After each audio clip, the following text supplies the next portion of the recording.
Superstation, the Future Radio. Hey, I'm your host, Brother Michael Imhotep. It is Monday, May 31st, 2021.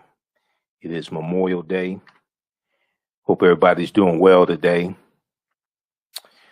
Well, it's a lot going on, and we know the commemoration, the 100th commemoration of the Tulsa Race Massacre is taking place now. I've been watching all the documentaries on it. I watched the 2-hour one on the History Channel.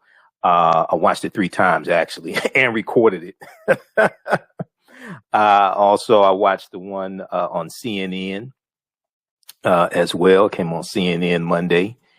So we're going to talk about that on Tuesday's show. All right. Originally, I was going to talk about it today, but I wanted to deal with the hidden African American origins of Memorial Day. And I was going to do it. I was going to try to do this broadcast early in the day and then deal with the Tulsa Race Massacre on today's show, but it didn't work out like that. So it's been a busy day. So we're going to talk about the hidden African American origin of Memorial Day, the hidden African American origin of Memorial Day. We'll deal with that today. And then on our Tuesday show, we'll deal with my thoughts on the Tulsa Race Massacre documentary on the History Channel.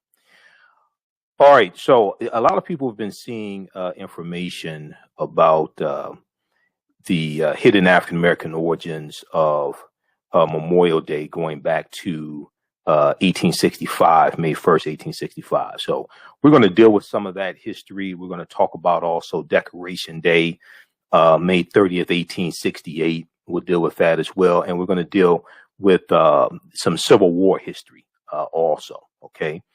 All right. So everybody share this broadcast on your social media platforms. Invite your friends to tune in as well. And I first found out about this information in about 2011. There was an article from thegrio.com that dealt with how African Americans actually celebrated the first Memorial Day. And oftentimes you have things like this that take place and we don't get any credit for them. And this is an example of that. But, you know, over the past few years, more information has come out and it's talked about more, but still, I don't think we get as much credit as we should. All right. So on the African History Network show, we focus on educating, empowering, and inspiring people of African descent throughout the diaspora and around the world, because right now it's corrects wrong behavior.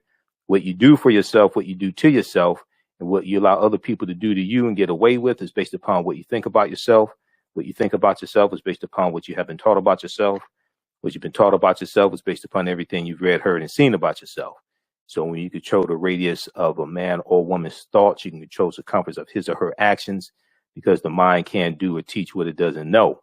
Now, we deal with a number of different topics here on the African History Network show. We deal with current events in history, politics, education, economic empowerment, entrepreneurship, love, sex, health issues, relationships, and much, much more. Sign up for our email newsletter. Text the word Kemet, K-E-M-E-T, to 22828 to sign up for our email newsletter. Also visit our website, AfricanHistoryNetwork.com. And you can support the African History Network, $ the AHN show through Cash App, $ the AHN show through Cash App. Also through PayPal, paypal.me/the AHN show, paypal.me/the AHN show. And you can still register for the online course that I teach on Saturdays, 12 noon to 2 p.m. Eastern Standard Time, Ancient Kemet, the Moors, and the Ma'afa, Understanding the Transatlantic Slave Trade, what they didn't teach you in school, where we deal with thousands of years of history. It's a 9-week online course that I teach. So visit AfricanHistoryNetwork.com. We'll post a link here also. Okay, so when we deal with the history of Memorial Day, right, it takes us back to the U.S. Civil War. Now, Memorial Day is an American holiday observed on the last Monday of May, honoring the men and women who died while serving in the U.S. military. Memorial Day 2021 fell on May 31st, May 31st, the last Monday in May. Now, Memorial Day also marks the unofficial start of summer and is celebrated by cookouts, 3-day weekends, etc. Many people don't know that Memorial Day has its origins with African Americans at the end of the U.S. Civil War. Now, in 1966, the federal government declared Waterloo, New York, as the official birthplace of Memorial Day. This is before African Americans were getting any type of credit for having the first Memorial Day or the first Decoration Day. And this information really didn't surface until about 2011, okay, dealing with the African American influence. Now, so Waterloo, New York, which first celebrated Memorial Day, May 5th, 1866. Okay, May 5th, 1866 was chosen because it hosted an annual community-wide event during which businesses closed and residents decorated the graves of soldiers with flowers and flags. But even before that took place, even before then, the first Memorial Day celebration or the first Decoration Day was held by African Americans. Okay. And this was May 1st, 1865 in Charleston, South Carolina. May 1st, 1865 in Charleston, South Carolina. And this is based upon two reports that historian David Blight found, one in the New York Tribune and the other in the Charleston Courier. And the reports are that a crowd of 10,000 people, mostly freed slaves, former slaves, African Americans, with some white missionaries, staged a parade around a racetrack. It was a horse track. 3,000 African American school children carried bouquets of flowers and sang the song John Brown's Body. Okay, dealing with John Brown at Harper's Ferry, the white man that had an insurrection, John Brown, who wanted to free the slaves. Now, members of the famed 54th Massachusetts Regiment and other Black Union regiments were in attendance and performed double-time marches. African American ministers recited verses from the Bible also. I'm going to give you some background information on that story as well. Now, there were a few articles that I've seen over the past few years dealing with this history. I saw a lot of people circulating the one from Time Magazine. The one from Time Magazine actually came out in 2020. I read it when it came out. It's May 22nd, 2020.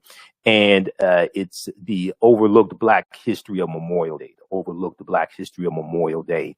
Actually, they have a photograph of the 50th Regiment.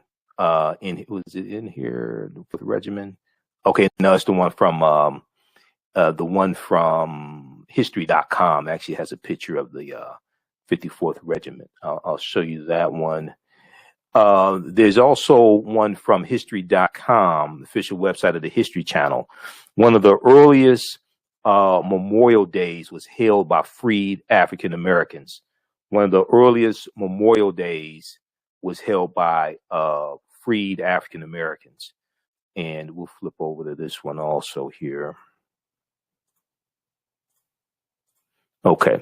One of the earliest Memorial Day ceremonies was held by freed African Americans. At the close of the Civil War, people recently freed from enslavement in Charleston, South Carolina, honored fallen Union soldiers. And they have a picture in here of the Battle of Fort Wagner. The Battle of Fort Wagner on Morris Island was the Union attack that took place July 18th, 1863. It was led by the 54th Massachusetts Volunteer Infantry. The infantry was one of the first major American military units made up of Black soldiers. When you saw the movie Glory with Morgan Freeman and Matthew Broderick and Denzel Washington. Okay, that's about the 54th Regiment. Okay, 54th Regiment during the U.S. Civil War. So this is a famous painting here. Okay, let's continue. All right, now, and we're coming up here on a break in just a minute, so we'll have to go to break in just a minute. Okay, so Decoration Day is what, before it was called Memorial Day, it was called Decoration Day. And this goes back to May 5th, 1868. May 5th, 1868, 3 years after the Civil War ends. General John A. Logan, who was a leader of an organization of Northern Civil War veterans, called for a nationwide day of remembrance later in the month of May 1868. He proclaimed, quote, the 30th of May, 1868 is designated for the purpose of strewing with flowers or otherwise decorating the graves of comrades who died in defense of their country during the late rebellion and whose bodies now lie in almost every city, village, and hamlet churchyard in the land, end quote, he proclaimed. Okay. The date of Decoration Day, as he called it, was chosen because it was not the anniversary of any particular battle.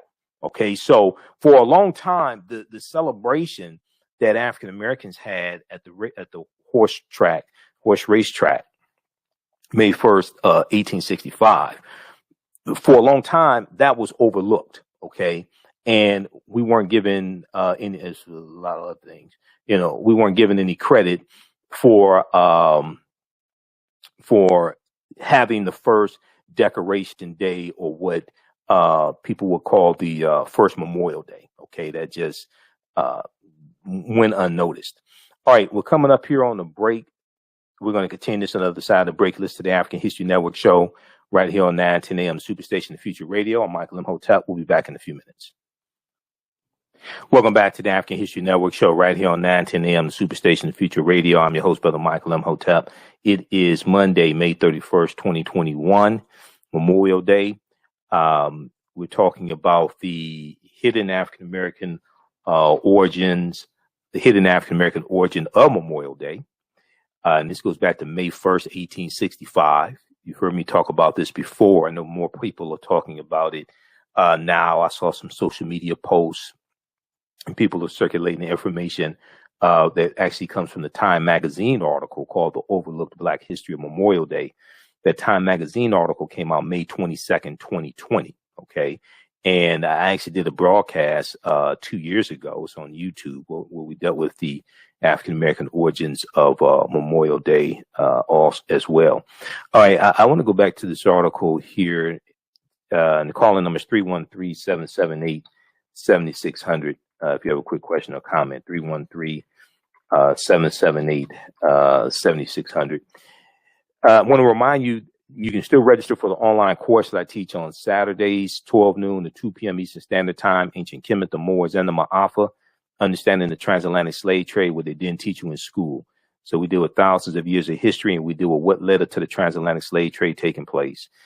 It's a 9-week online course that I teach. When you scroll down the homepage of our website, you'll see the information for radio show. We're here 6 days a week, and you can listen to podcasts as well. You click right here. We have the information for the show. We have the flyer. Click right here to register here. It takes you to the next page. Click on enroll. We do the class live. All the sessions are recorded. If you miss anything, you can go back and watch it. You'll still have access to the course even after it's over. It's a 9-week online course. We deal with about 18 hours of teaching in total, 12 noon to 2 p.m. Eastern Standard Time. It's regularly $130. It's on sale now, $60 since we're about halfway through the course. As soon as you register, you can watch the class we just did this past Saturday.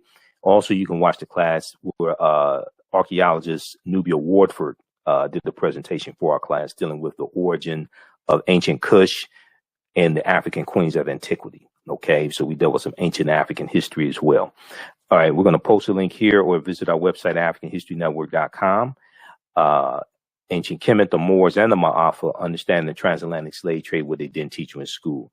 And the Ma'afa is a Kiswahili word, which means the great disaster, which refers to our Holocaust, the transatlantic slave trade. All right, I want to go back to, there's an article here from history.com called Memorial Day. And this deals with Memorial Day history.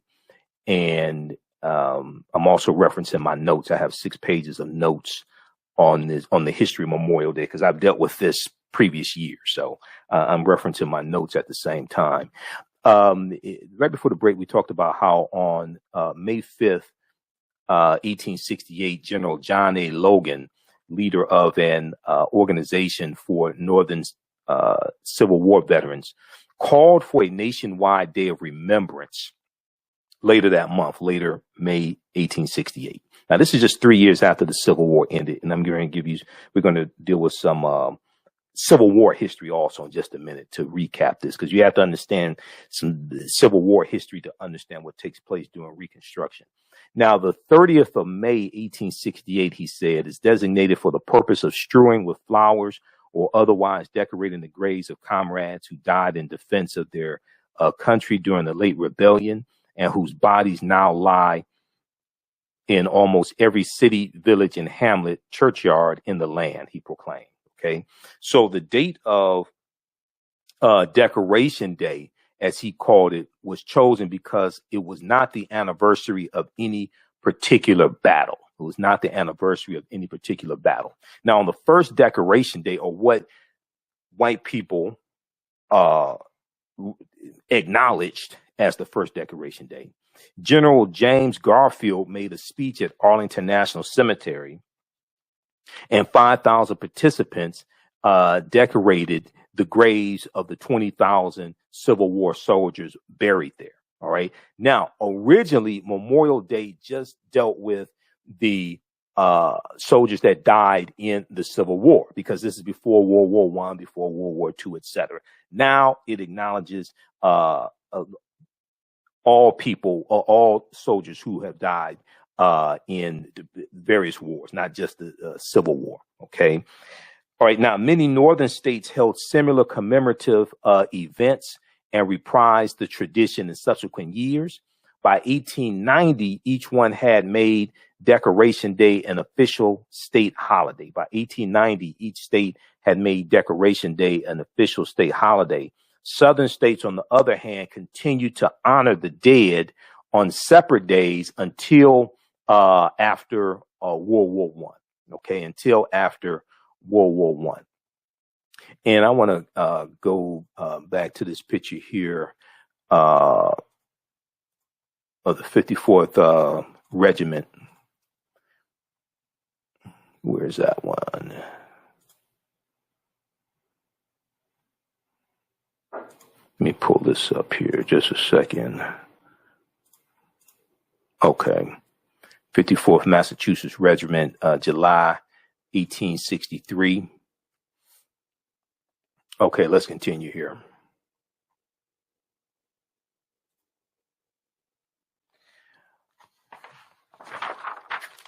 All right, so for decades, Memorial Day continued to be observed on May 30th. Okay, for decades, Memorial Day continued to be observed on May 30th, the date that General Logan had selected for the first Decoration Day.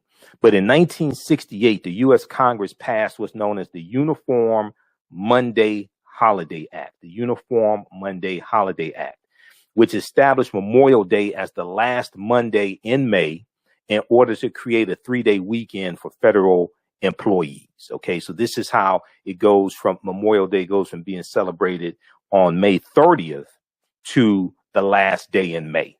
Okay, is known the U.S. Congress in 1968 passed what's known as the Uniform Monday Holiday Act. Okay, which established Memorial Day as the last Monday in May in order to create a 3-day weekend for federal employees. Now, this change went into effect in 1971. The same law also declared Memorial Day as a federal holiday. Now, if we look at briefly some Civil War history to understand how all this is connected.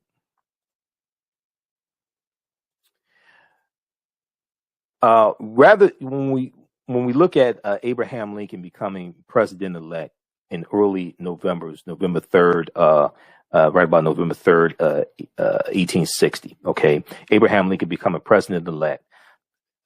He was the candidate for a newly formed party called the Republican Party. All right, the Republican Party was founded in 1854 by groups of abolitionists, and this was.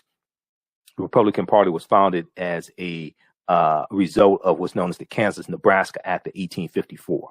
The Kansas-Nebraska Act of 1854 dealt with leaving it up to those people who were going to inhabit land out west, leaving it up to them to determine whether or not they were going to have slavery or not. Okay, this is the Kansas-Nebraska Act of 1854. And prior to that, they tried to have a balance between slaveholding states and free states coming into the Union, slaveholding states and free states. So the Republican Party is going to be formed to be the counter to the Democratic Party at the time. The Whig Party, which is founded in 1830, somewhere around 1834, the Whig Party is dying out, WHIG, and the Republican Party is going to be formed. So early November 1860, Abraham Lincoln becomes president-elect. Southern states fear that Lincoln is going to free the slaves. Okay, so December 20th, 1860, 6 weeks after Lincoln becomes president-elect, December 20th, 1860, South Carolina is the first state to secede from the Union. December 20th, 1860. That's going to be followed by 6 other states. Alabama, Georgia, Florida, Louisiana, Mississippi, and Texas. Okay, they're going to elect to secede from the Union, and they're going to form what's known as the Confederate States of America, the CSA, the Federal States of America. They formed this in February of 1861.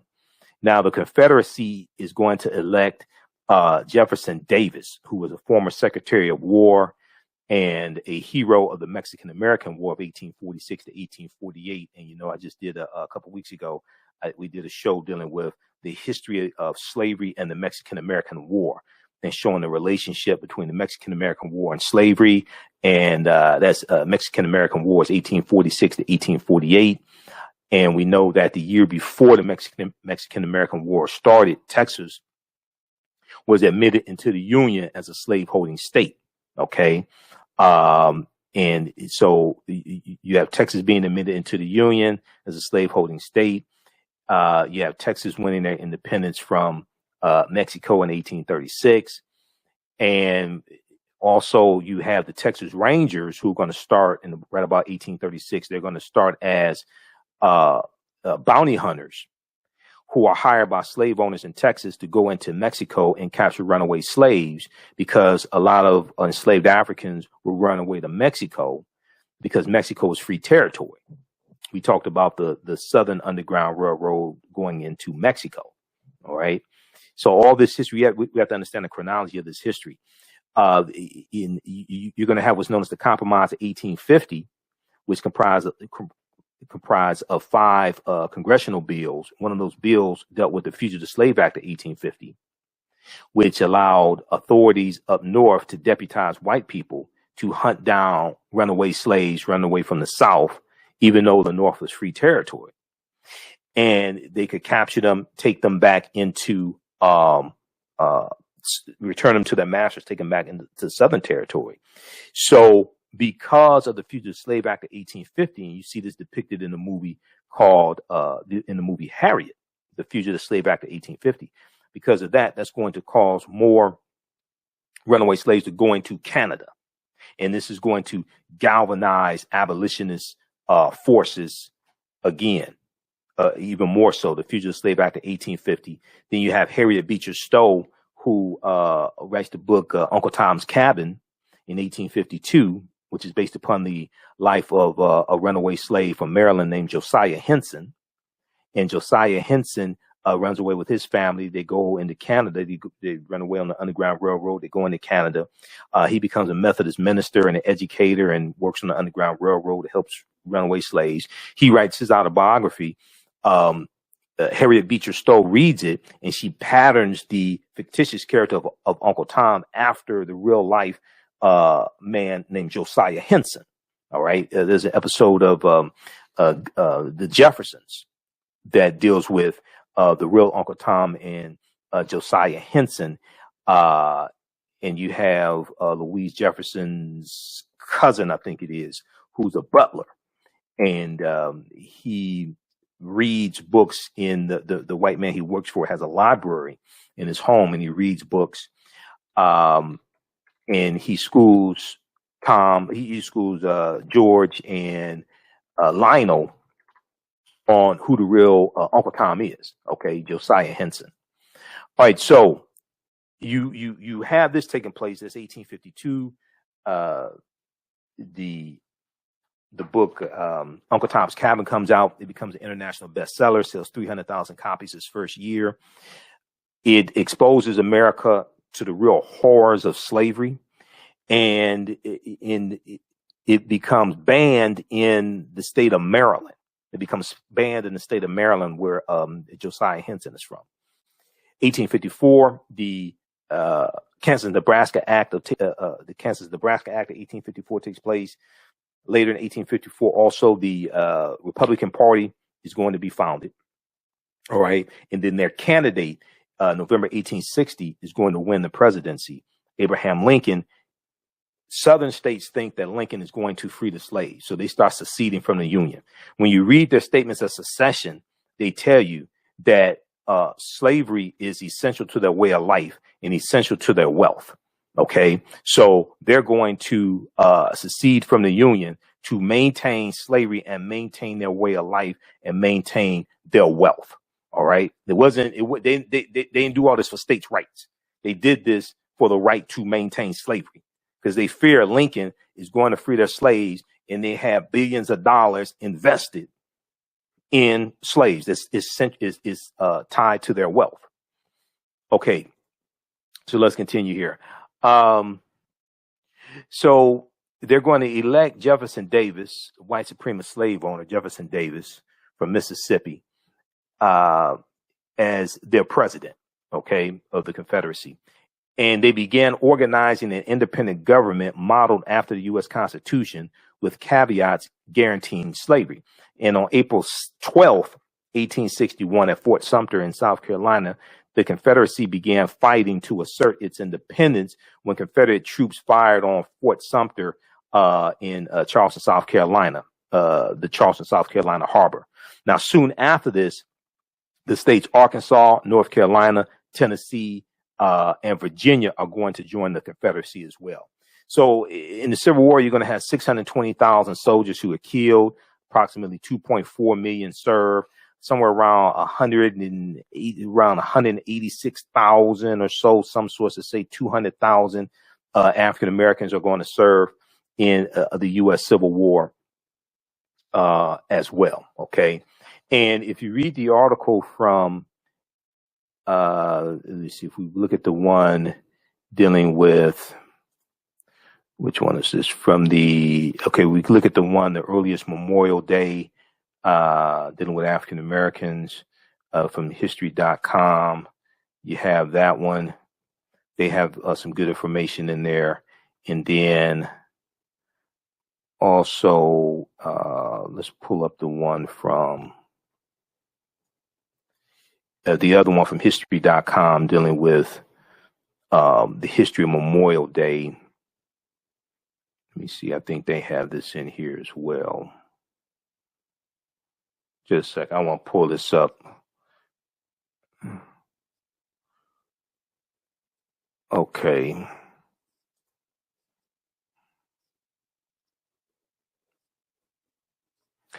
Let's see. Where is that? I want to see which article had that information in. Okay. If we look at the one from, just give you some sources, because I have a number of different sources. I'm referring to my notes and I have a number of different sources here. If you look at the one from time.com, and I just got a subscription to Time because they kept telling me to subscribe. So I just got a 1-year subscription for $15. So you'll see me quoting a whole lot of articles in Time now because to get my money's worth out. But anyway, they talk about approximately 620,000 soldiers died in the U.S. Civil War, about 2/3 from disease, Okay. So read this article from time.com also, the overlooked Black history of Memorial Day. Now, this photo right here, this is a picture. Make sure this is up on the screen share. This photo right here,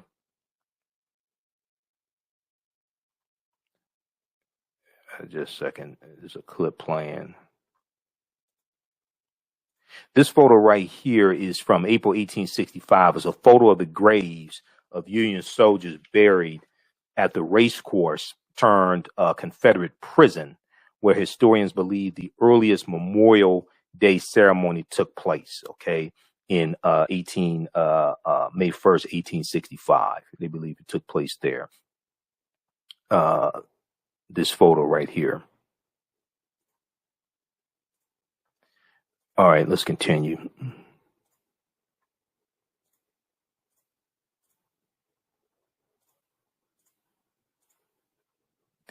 Okay, so I want to go back to my notes for this.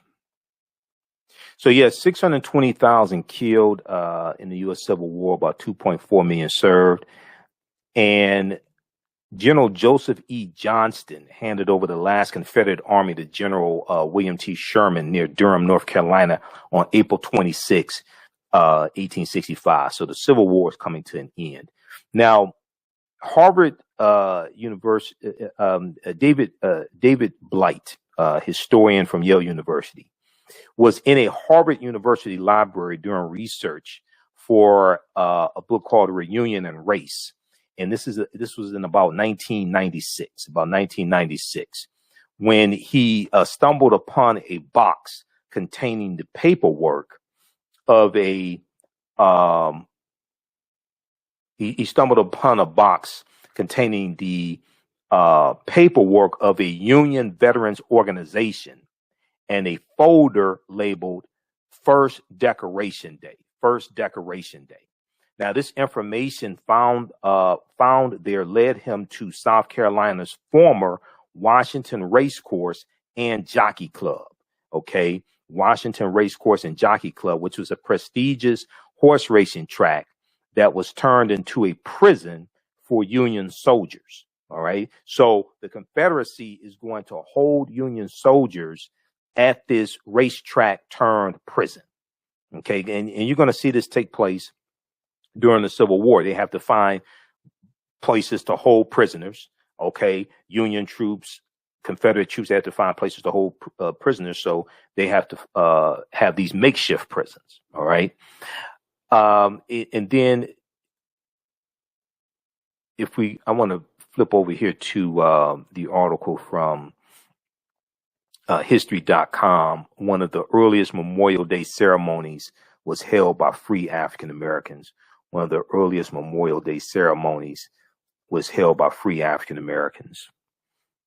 Also, Snopes.com has some good information dealing with the origins of Memorial Day as well. Okay, so Yale University historian David W. Blight came across this information.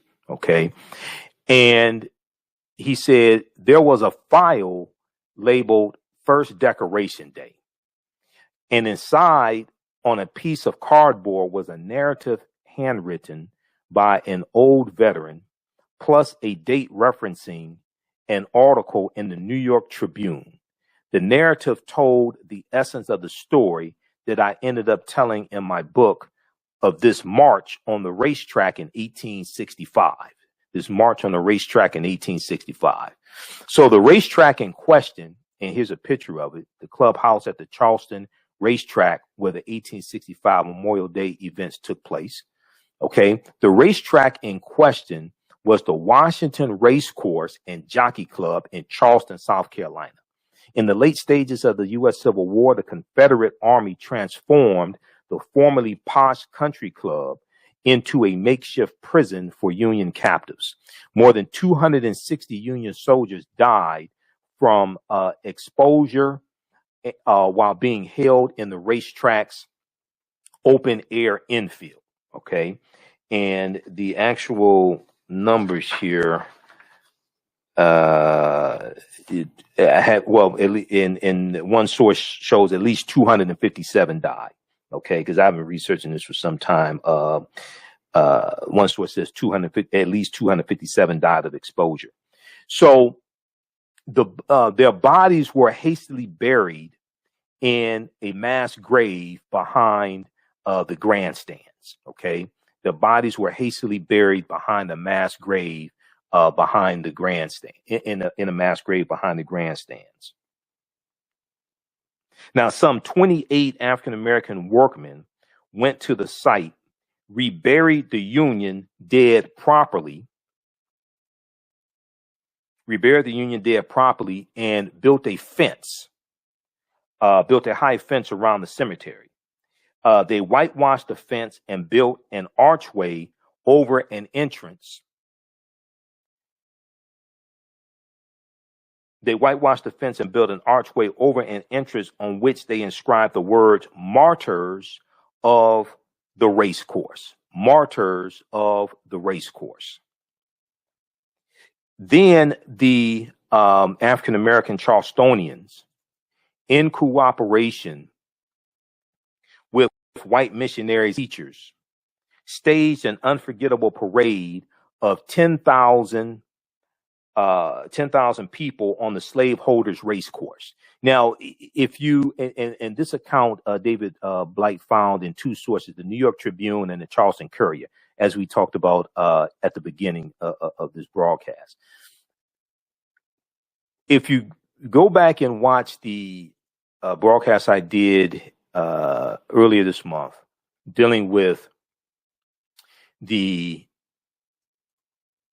Kentucky Derby, and how African Americans were the first winners of the Kentucky Derby, Oliver Lewis, and we know we're in the Triple Crown season. Okay. So the Triple Crown, the three most coveted races in horse racing, the Triple Crown consists of the Kentucky Derby, the Preakness, and the Belmont Stakes. 9:10 a.m. the Superstation WFDF is going to air the Belmont Stakes on June 5th. Also, we'll go to the phone lines in just a minute here. They're going to air the Belmont Stakes on June 5th, and I'll bring up the actual information here. But those are the three coveted races in horse racing. And African Americans, we were winning all those races. We know the first Kentucky Derby was ran in 1875, and it was won by an African American man who was 19 years old named Oliver Lewis. Okay, it was ran in May 1875. 9:10 a.m. Superstation WFDF is going to air the Belmont horse race on Saturday, June 5th, 2021, 5 p.m. to 7:18 p.m. 5 p.m. to 7:18 p.m. So you can listen on 9:10 a.m. Superstation WFDF. You can also download the iHeartRadio app and search for 9:10 a.m. Superstation WFDF. You can listen to the Belmont Stakes horse race. All right, let's continue. So you see, all this history is connected. And we know a lot of the first jockeys, horse racing, we see goes back to slavery. And even in England, we see them, the wealthy, being involved in horse racing. But a lot of the first jockeys in this country are going to be African-American male slaves. All right. And we see this carry over into who's winning the Kentucky Derby. Jimmy Wingfield and Isaac Murray and Alonzo Lonnie Clayton. A lot of 13 of the 15 jockeys who ran in that first Kentucky Derby in 1875 were African-American jockeys. And we got pushed out of horse racing, just like the real history of the first Decoration Day or the first Memorial Day has been hidden and suppressed, just like for 50 years, the history of the Tulsa Race Massacre was hidden and suppressed. Okay. For a long time, the dominance of African-American jockeys in horse racing was hidden and suppressed as well. Okay. So we have to resurrect this history. We have to remember, we have to put these pieces back together, just as the 13 pieces of Osiris' body or Osiris's body were put back together, as we talked about in our Saturday class this past Saturday, just as they were put back together and he was resurrected. We have to do the same thing with this history. Okay, let's go quickly to the phone lines. Let's go to line one. We have Teddy on line one. Teddy, welcome to the African History Network show. Thanks for holding. Tell us where you're calling from.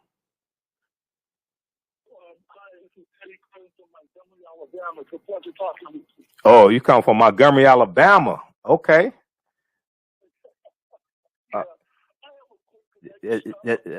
That's where the Montgomery bus boycott took place.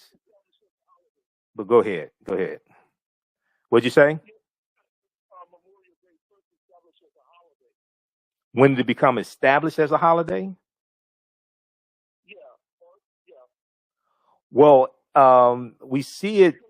We okay.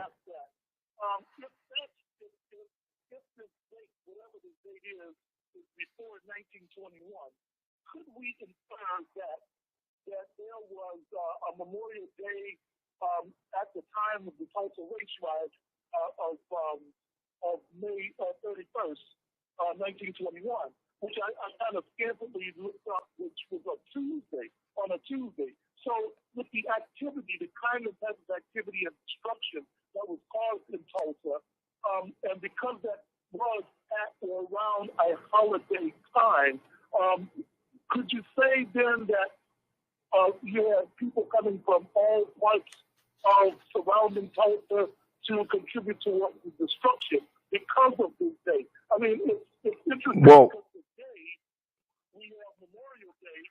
We also have the observance of the centennial of Tulsa. Right. Okay, so just for the sake of time, hold on. So just for the sake of time, because we're about to run out of time here, we're on live radio. Back at that time, by 1890, most states had their own. By 1890, most states were celebrating their own Decoration Day. It was still being commemorated on May 30th at that time. Okay, it hadn't switched to the last Monday in May that is signed into law in 1971. Okay, the Uniform Holiday Act. So it was probably May 30th. Okay, it's probably May 30th at that time. You're going to have a large Ku Klux Klan influence. The Ku Klux Klan instigated the sentiments and things like that. So you have to you probably had some white people coming from outside of Tulsa, but you had enough inside Tulsa to do the damage. Okay, because you had a rising force in the Ku Klux Klan. Okay, you had about 1,000 Klan members there in Oklahoma. I can't remember if it was exactly Tulsa. They had 1,000, but you're going to have a rising number of Ku Klux Klan members also. Okay, but the Memorial Day or the Decoration Day, that ain't what really set this stuff off. This stuff was brewing with Tulsa, and this goes back to the Red Summer of 1919, 2 years prior, when after the World War I, and you had 25 major race riots across this country. When these white men come back home from serving in the military, they can't find jobs, and the jobs are being filled by African Americans and immigrants who were here. And you're going to have these racial tensions explode with 25 major race riots in 1919. And also at the same time, you had the great pandemic, the Spanish flu pandemic of 1918 taking place, which went into 1919 also. All right. And you're going to have these white men who are upset because they can't find jobs, and then you have this wealth in North Tulsa and Black Wall Street, okay? And the Ku Klux Klan is going to instigate these tensions. We're going to talk about this more on Tuesday's show, all right? Because it's also suspected that the attack was planned. The way all this came together, it's also suspected that this attack was planned as well. But it's important for us to understand. And you call back tomorrow's show. We're here Monday through Friday, 11 p.m. to 12 midnight Eastern Standard Time. It's important to understand that we rebuilt Black Wall Street after the 1921 Tulsa Race Massacre. By 1926, it was thriving. Dr. W.B. Du Bois visits and writes about how it's thriving again. We rebuilt it. It's prosperous in the 1950s and 1960s. It's going to be the expressways that come through starting in about 1970.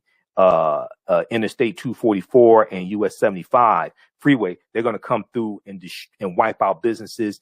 Homes are going to be taken. African-American homes are going to be taken by eminent domain. So after we rebuilt, Black Wall Street is prosperous again. And some accounts are that it was better than the first time, but the expressways are going to come through and destroy it. Okay. That's federal dollars. That's federal dollars. All right. Those watching on our Facebook fan page, The African History Network, The African History Network, and my YouTube channel, Michael Imhotep, keep watching. We're going to keep broadcasting for a few more minutes. We're out of time here on 910 AM, the Superstation WFDF. Right now, it's correct wrong behavior. It's not over till we win. Wakanda forever. We'll talk to you tomorrow. Peace. All right, stand by. We're going to keep going. How's everybody doing? If you like this type of information, you can support the African History Network, $ the AHN Show through Cash App, $ the AHN Show through Cash App, also through PayPal, paypal.me/the AHN Show, paypal.me/the AHN Show. This helps us to keep broadcasting 6 days a week, keep doing the research, pay some of the bills, etc. All right. Also, I'll be in Atlanta, June 18th through the 20th for the Juneteenth Festival. Okay, the Juneteenth parade, Atlanta Parade and Music Festival at Centennial Park, 9th annual Juneteenth Festival, Centennial Olympic Park, Friday, June 18th through Sunday, June 20th. Okay, I'll be doing presentations there. I'm speaking Saturday and Sunday at the amphitheater, and I also have a vendor booth there as well. Okay, the Juneteenth Festival. So be sure to check me out there. Visit the website. JuneteenthATL.com. JuneteenthATL.com. And let me pull this up here.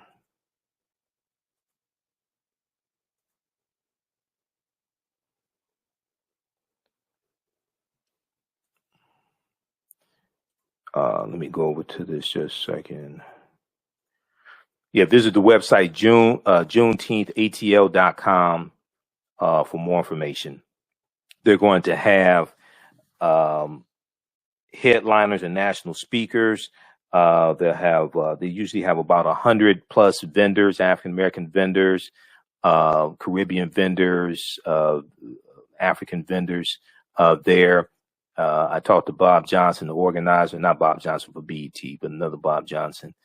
So he said Angie Stone is going to be performing again this year. So check that out. We'll post this information at our website, AfricanHistoryNetwork.com, AfricanHistoryNetwork.com. But you can visit that website, JuneteenthATL.com, JuneteenthATL.com for more information.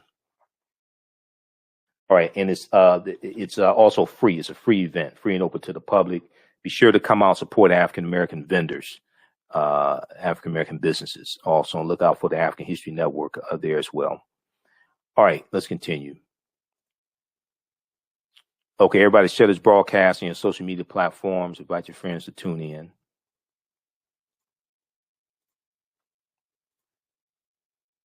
All right, let's continue. For those who just joining us, we're dealing with the hidden African-American origin of Memorial Day.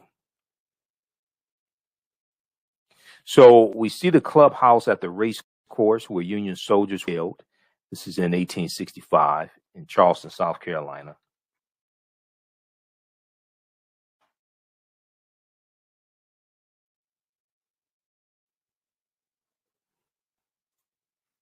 All right, let me bring this back up.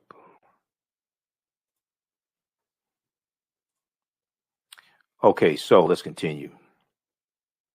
So you saw Black Charlestonians, African-American Charlestonians, in cooperation with white missionaries and teachers, staged an unforgettable parade of 10,000 people on the slaveholders race course. 10,000 people on the slaveholders race course.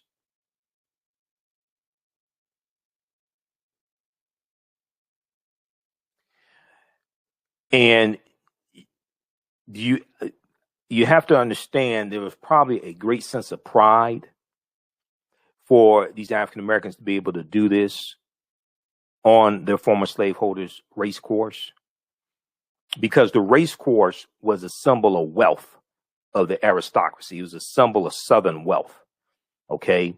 And, during slavery, a lot of African American boys or young men were forced to be jockeys, and it can be something dangerous. You had, cases where they were killed, injured, being jockeys. Okay. So it's probably a great sense of pride for them to be able to have this march on a symbol of wealth that the white aristocracy had in the South. You also had 3,000 Black children who carried bouquets of flowers and sang John Brown's Body. Members of the famed 54th Massachusetts and other Black Union regiments were in attendance and performed double-time marches. Black ministers recited verses from the Bible as well. And I'm going to flip back over to this article here from history.com, which deals with one of the earliest Memorial Days, And then we see the Battle of Fort Wagner on Morris Island in the 54th Regiment. This is a Union attack, took place July 18th, 1863, led by the 54th Massachusetts Volunteer Infantry. Now, if the news reports are accurate, the 1865 gathering at the Charleston racetrack would be the earliest Memorial Day commemoration on record. Historian David Blight, excitedly called the Avery Institute of Afro-American History and Culture at the College of Charleston, looking for more information on the historic event. He said, "I've never heard of it, they told me," said David Blight. This never happened. But it was clear from the newspaper reports that a Memorial Day observance was organized by freed slaves in Charleston at least a year before other U.S. cities and 3 years before the first national observance. How had this been lost to history for over a century? How had this been lost to history for over a century?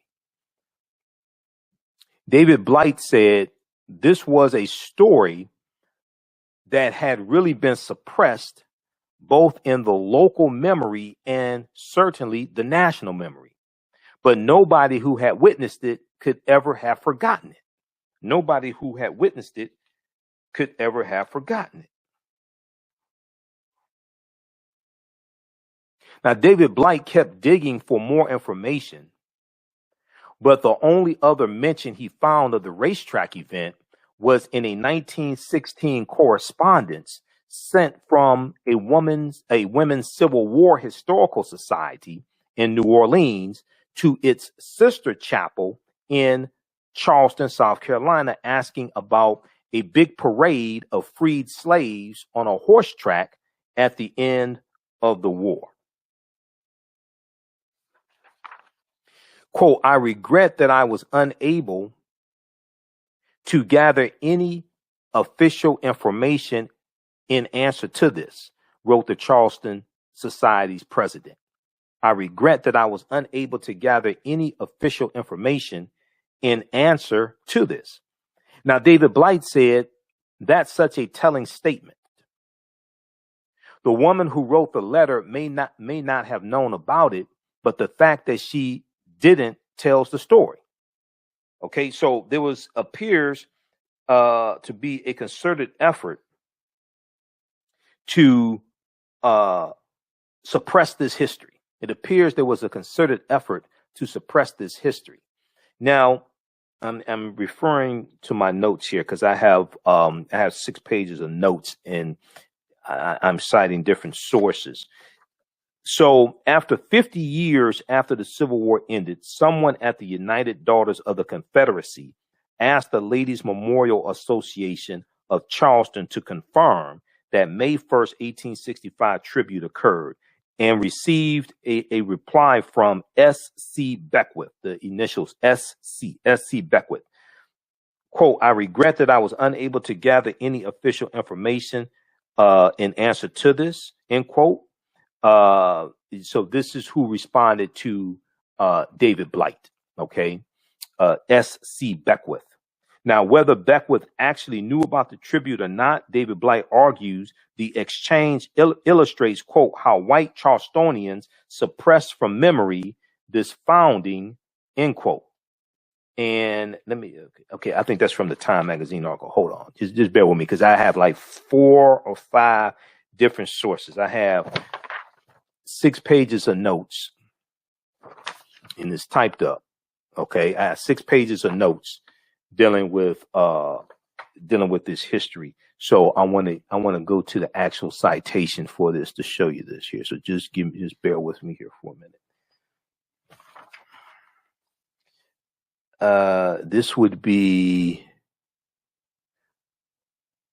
down here. This is from this article from Time magazine, and this would be S.C. Beckwith right here. Okay, let's go to this, because I like to be precise with the history as much as possible. But since I have the citation in front of me, I want to go actually to it. Okay, right here. About 50 years after the Civil War ended, this is from the Time magazine article entitled The Overlooked Black History of Memorial Day. The Overlooked Black History of Memorial Day. About 50 years after the Civil War ended,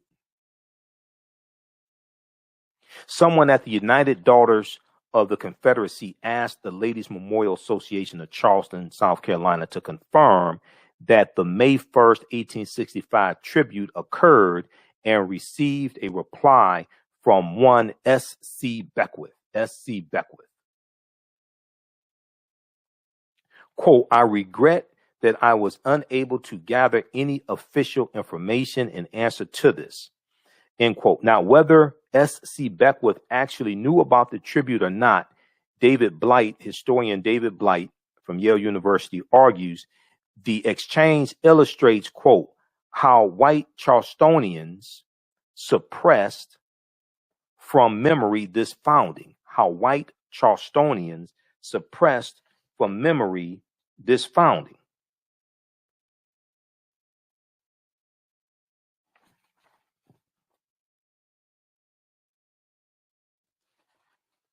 Now, a 1937 book also incorrectly stated that James Redpath single-handedly organized the tribute when it really was a group effort.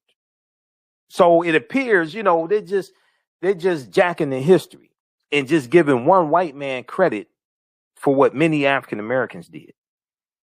A 1937 book also incorrectly stated that James Redpath single-handedly organized the tribute when it was really a group effort, and that it took place on May 30th, when they said it took place on May 30th, but it actually took place on May 1st, 1865, and what African Americans organized. Okay. Now, that book also diminished the role of the African Americans involved by referring to them as, quote, black hands, which only knew that the dead they were honoring had raised them from a condition of servitude. Okay, they're referring to Union soldiers, at least 257 dead Union soldiers. Okay, this this book diminished the role of the African Americans involved by referring to them as, quote, black hands, which only knew that the dead they were honoring had raised them from a condition of servitude, end quote. Now, the origin story that did stick involves a 1868 call from General John A. Logan, president of a Union Army veterans group that we talked about earlier, urging Americans to decorate the graves of the fallen with flowers on May 30th of that year. So that was May 30th, 1868. The ceremony that took place in Arlington National Cemetery that day has been considered the first official Memorial Day celebration. But what African Americans did May 1st, 1865 got lost in history, got suppressed. Now, Memorial Day became a national holiday 2 decades later in 1889 and took a century before it was moved in 1968 to the last Monday of May, where it remains today. That goes back to the 1971 Uniform Holiday Act, the Uniform Holiday Act of 1971.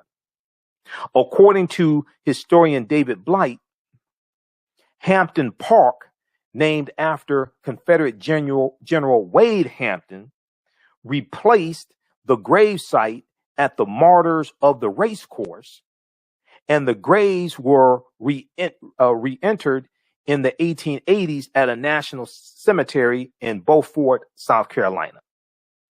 The fact that free African slaves, Memorial Day tribute is not as well remembered is emblematic of the struggle that would follow as African Americans fight to be fully recognized for their contributions to American society continues to this day. The fact that the freed slaves Memorial Day tribute is not as well remembered is emblematic of the struggle that would follow as African Americans fight to be fully recognized for their contributions to American society continues today.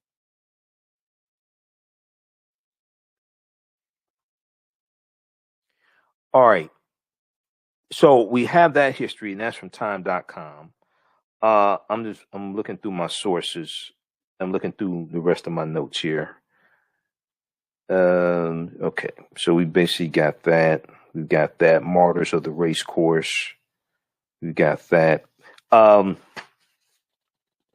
Snopes.com has some information that goes a little deeper into this. So I'm going to refer to my notes on this here. Because I looked at Snopes.com a few years ago in that fact checking and tracing this information.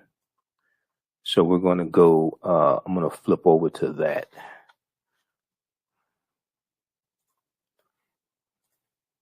So just a second here.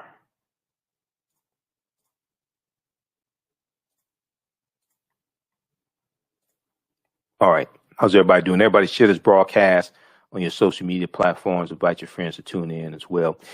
Then the first article I saw dealing with this history, I think this was the first article. It's from theroot.com. Theroot.com. And this is one of the sources for my notes also. Memorial Day, blacks were first to celebrate, scholar says. Memorial Day, blacks were first to celebrate, scholar says. This article is from May 27th, 2011. May 27, 2011. And it talks about Yale history professor David Blight and the research he was doing and coming across this information and coming across a folder labeled First Decoration Day. Okay. So this was the first article, if I remember correctly, that I saw dealing with this history. And then year after year, you start having a little bit more history coming out. Time Magazine wrote their article May 2020. And then the one from history.com dealing with one of the earliest One of the earliest Memorial Day ceremonies was held by freed African Americans. That article was not written until 2019. So each year I would read the regular article they have dealing with Memorial Day history and left out the African American influence. They wrote this one here originally May 24th, 2019, and it's updated May 10th, 2020. So the root.com was far ahead of the History Channel, history.com, dealing with the African American roots of Memorial Day. Then Black America Web picked this up, 2011, 2012, news1.com. They all had articles, but they were far ahead of history.com.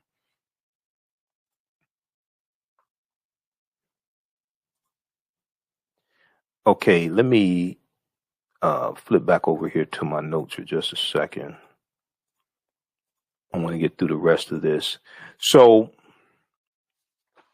this deals with more research from David Blight, historian David Blight.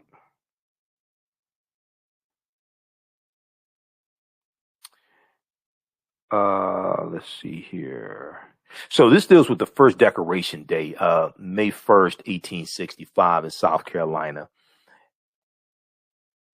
African Americans founded Decoration Day at a graveyard of 257 Union soldiers labeled Martyrs of the Racecourse, May 1st, 1865 in Charleston, South Carolina. The first Decoration Day, as this event came to be recognized in some circles in the North, involved an estimated 10,000 people, most of them former slaves. During April of 1865, 28 African American men from one of the local churches built a suitable enclosure for the burial ground at the racecourse. In some 10 days, they constructed a fence 10 feet high, enclosing the burial ground, and landscaped the graves into neat rows.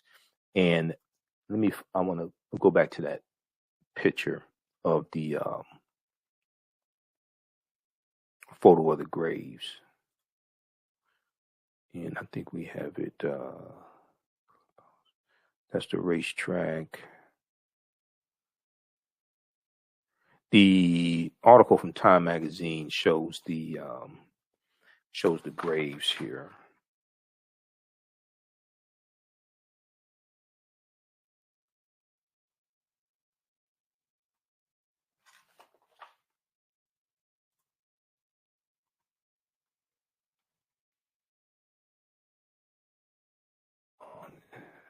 What happened? Okay, the article from Time magazine shows the graves. I'm going to flip back over to that.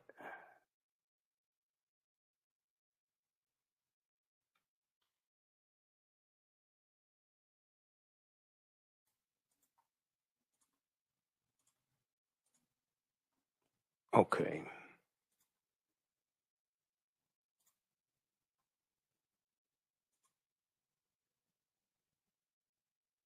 An April 1865 photo of the graves of Union soldiers buried at the racecourse turned Confederate prison, where historians believe the earliest Memorial Day ceremony took place.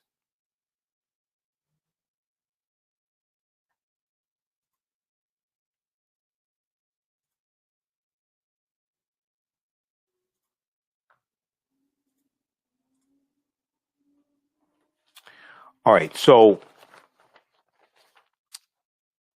during April 1865, 28 African American men from one of the local churches built a suitable enclosure for the burial ground at the racecourse. In some 10 days, they constructed a fence 10 feet high enclosing the burial ground and landscaped the graves into neat rows. They landscaped the graves into neat rows. The wooden fence was whitewashed and an archway was built over the gate to the enclosure. On the arch, painted in black letters, the workmen inscribed Martyrs of the Racecourse. Martyrs of the Racecourse.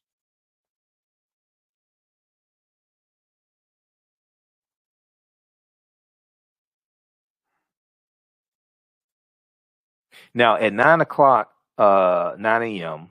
in the morning on May 1st, 1865, the procession to this special cemetery began as 3,000 African-American school children newly enrolled in freedmen's schools, the freedmen's schools organized by the Freedmen Bureau, the U.S. Bureau of Freedmen, Refugees, and Abandoned Lands.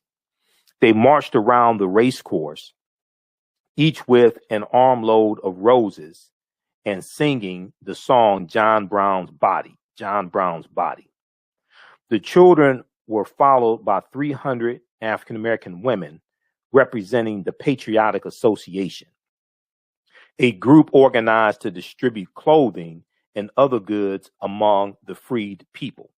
See, we had all types of organizations during slavery and after slavery that supported our people. You've heard me talk about the cooperatives, the co-ops, Free African Society, different cooperatives that we had to help our people. We had them during slavery and we had them after slavery as well. Okay, I'm going to flip over to this other picture here of the clubhouse.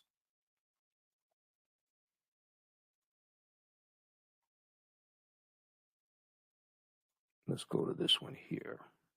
Okay, so this is the clubhouse at the race course where Union soldiers were held prisoners. Okay, this is the course house at the racetrack, the clubhouse at the racetrack, I should say.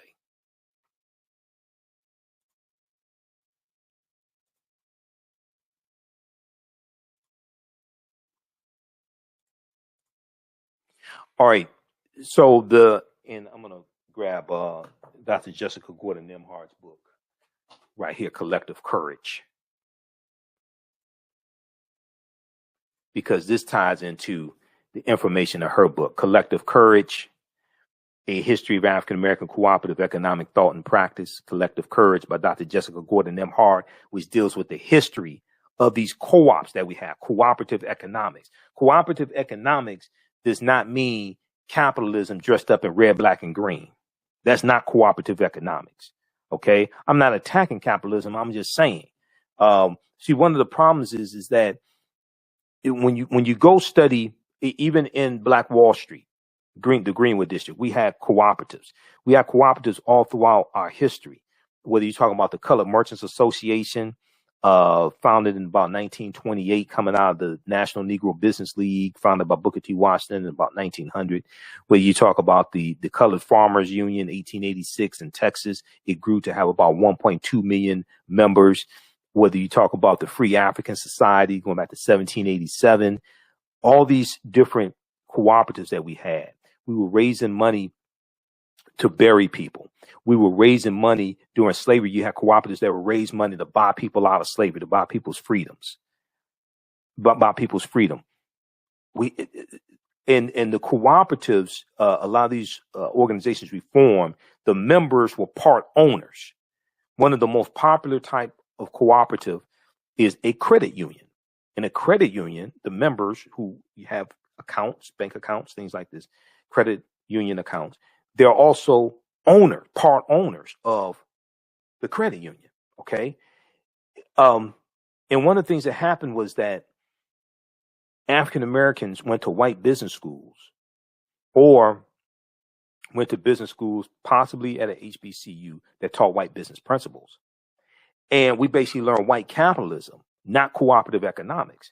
And then we brought these white business principles back to the African American community to try to implement them. They may work for you and your family, but they don't have the real benefit that the cooperatives had historically. That concept of the cooperatives are concepts we brought with us to this country from Africa. Those are African concepts. And when you break up the cooperatives, you break up the cooperation. When you break up the cooperatives, you break up the cooperation between African Americans largely, and you're using white business principles. Okay. And that doesn't work for us historically. It may work for you and your family, but it doesn't benefit the community. It doesn't have the same benefit that the cooperatives had. So Dr. Jessica Gordon Nembhard breaks all this stuff down in her book, Collective Courage. Okay, I just don't have time to get into this because we're done with this topic right now. But I've talked about this before in the past, and I interviewed her back in about 2014, so it's archived. Just Google my name or her name, or when you go to our website, AfricanHistoryNetwork.com, click on Listen to Podcasts, and go back to 2014, and we have like 1,000 podcasts archived at Blog Talk Radio, blogtalkradio.com/The African History Network Show. All right, so how's everybody doing? Share this broadcast on your social media platforms. I hope you're learning something because this is a lot of work. The children were followed by 300 African-American women representing the Patriotic Association, a group organized to distribute clothing and other goods among the freed people, the former slaves, okay, the freed people. The women carried baskets of flowers, wreaths, and crosses to the burial ground. The Mutual Aid Society, this is another cooperative that we had, the Mutual Aid Society, a benevolent association of African-American men, next marched in cadence around the track and into the cemetery, followed by large groups of white and African-American citizens. All dropped their spring blossoms on the graves in a scene recorded by a newspaper correspondent who said, when all had left, the holy mounds, the tops, the sides, and the spaces between them were one mass of flowers. Not a speck of earth could be seen. And as the breeze wafted the sweet perfumes from them outside and beyond, there were few eyes among those who knew the meaning of the ceremony that were not dim with tears of joy. There were few eyes among those who knew the meaning of the ceremony that were not dim with tears of joy, end quote. Okay, this was a account from a newspaper correspondent who was there. While the adults marched around the graves, the children were gathered in a nearby grove where they sang America, the song America, and also We'll Rally Around the Flag. And they sang the Star Spangled Banner. They probably ain't know a white supremacist named Francis Scott Key wrote it in 1814. They probably didn't know that during the War of 1812, but okay, I understand. You're newly freed and you just happy. I trust me, I'm not beating up on them. I understand. Okay. The official dedication ceremony was conducted by the ministers of all the African-American churches in Charleston, South Carolina, with prayer, the reading of biblical passages, and the singing of spirituals. African-American Charlestonians gave birth to an American tradition. African-American Charlestonians gave birth to an American tradition.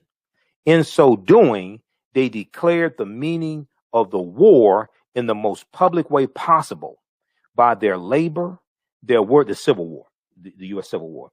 They declared the meaning of the U.S. Civil War in the most public way possible. Their labor, their words, their songs, and their solemn parade of roses, lilacs, and marching feet on the old planters' race course. On the old planters' race course. Once again, the race course was a symbol of Southern wealth, built on the backs of African people, because it was African American jockeys that were racing those horses, and it was many African Americans who were trainers of the horses and tended to the horses, the things like this. So it was a symbol of the wealth of the Confederacy.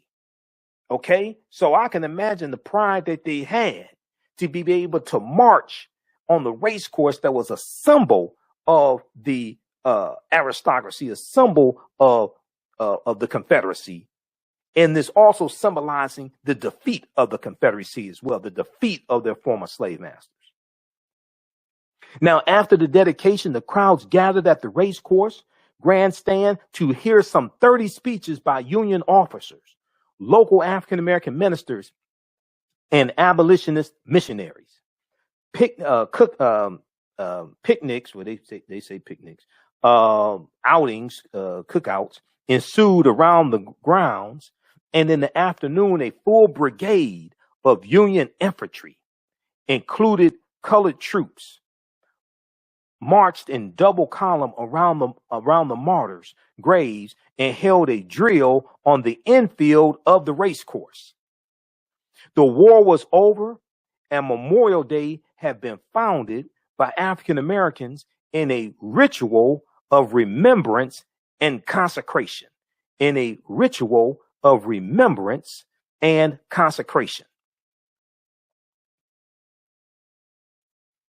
I want to bring up this picture here of African American Union soldiers.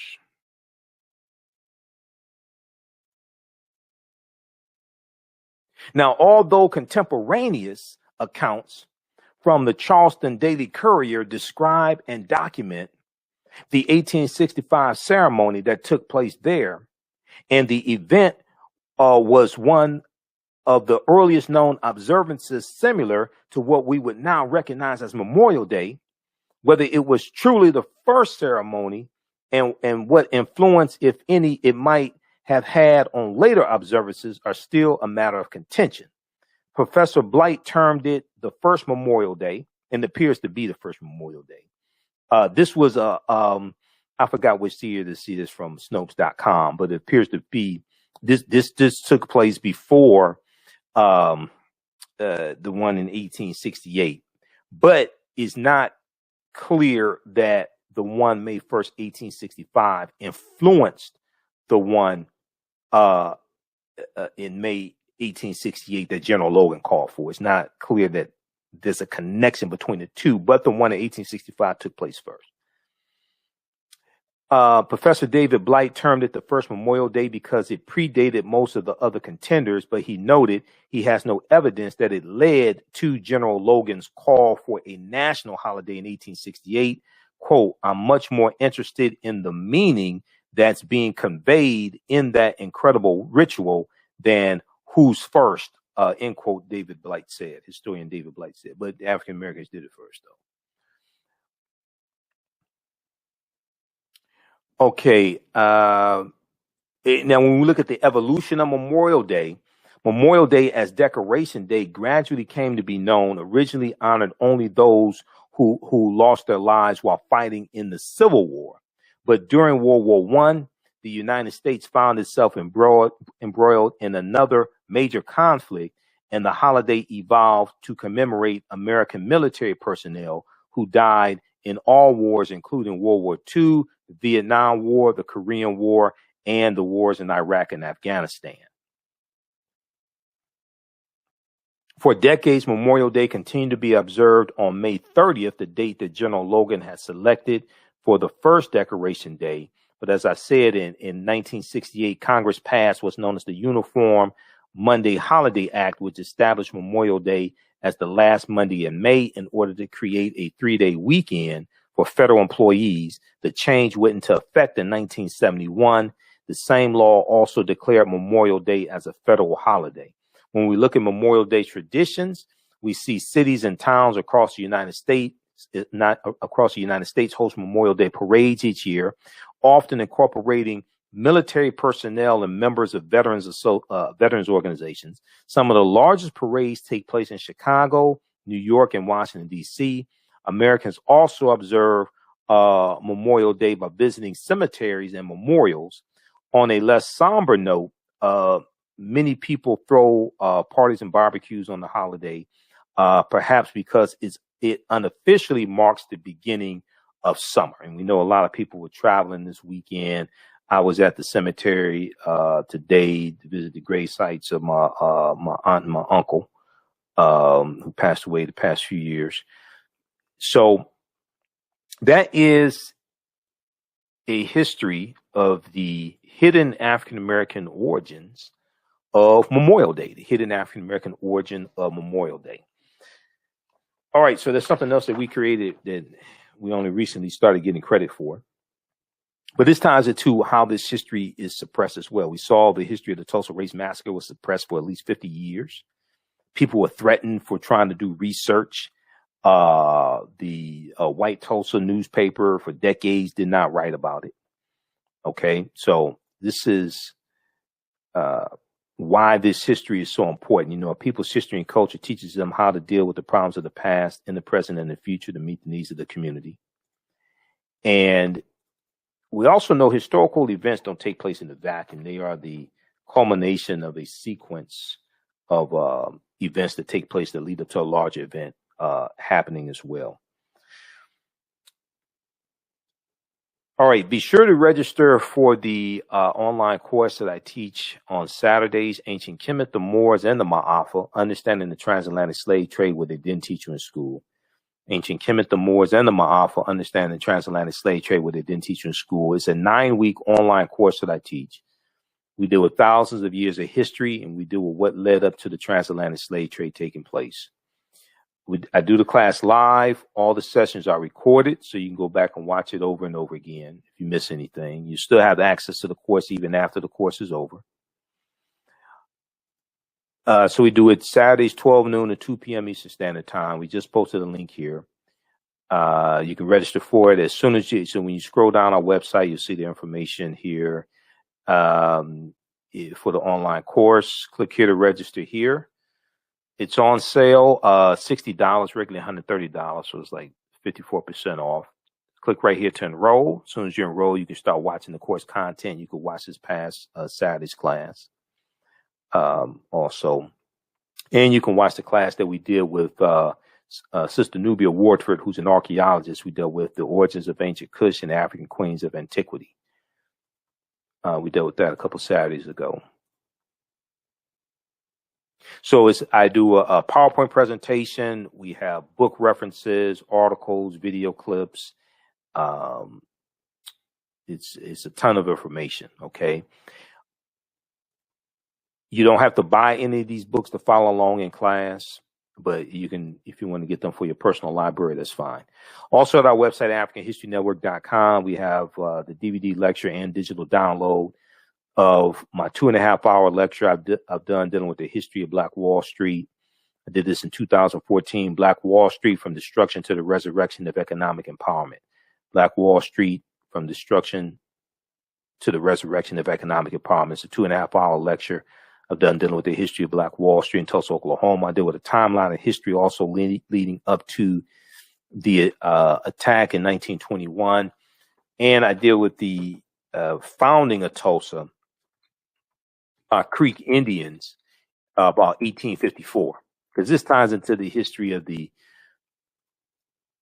Indian Removal Act of 1830 and the Dawes Allotment Act of 1887 and the Black Freedmen Indian Treaties of 1866. All this history is connected. Okay.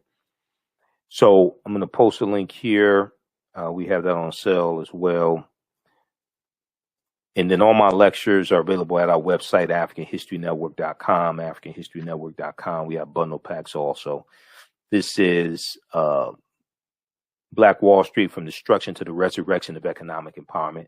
Like I said before, we rebuilt Black Wall Street after the 1921 massacre, but the expressways are going to come through and destroy it really for good. So it used to have like 35, 36 blocks of businesses. Now you have one block of Black-owned businesses. That's what's left there in Greenwood. Also, we have the 15 DVD bundle pack of my lectures, the Michael Imhotep Black History Month DVD bundle pack. And you click right here, order here. It takes you to the next page. It's not loading properly. Here we go. And it shows you what's in the bundle pack. I have 3 of my lectures dealing with the film Black Panther, which is a deep movie and incorporates a lot of African culture and language and spiritual systems. We have a presentation I did dealing with the history of Black History Month, African American History Month, breaking the chains while we celebrate Black History Month. I have one dealing with Malcolm X, why is he still relevant 50 years later. One dealing with the distortion of Dr. King's legacy, presentation on the 3/5 Compromise of 1787. and the history of the Electoral College and how it works, the racist history of the white national anthem and the Pledge of Allegiance, a double lecture that I did with Dr. David Imhotep, author of the book, The First Americans Were Africans, Documented Evidence. We did a double lecture here in Detroit back in 2013. So you get that as well. So there's a ton of information here. Also, you get Great African Women in History, the Mothers of Civilization. Great African Women in History, the Mothers of Civilization. So I deal with some well-known and not so well-known African women in our history from all different time periods. This one right here is a really, really good presentation.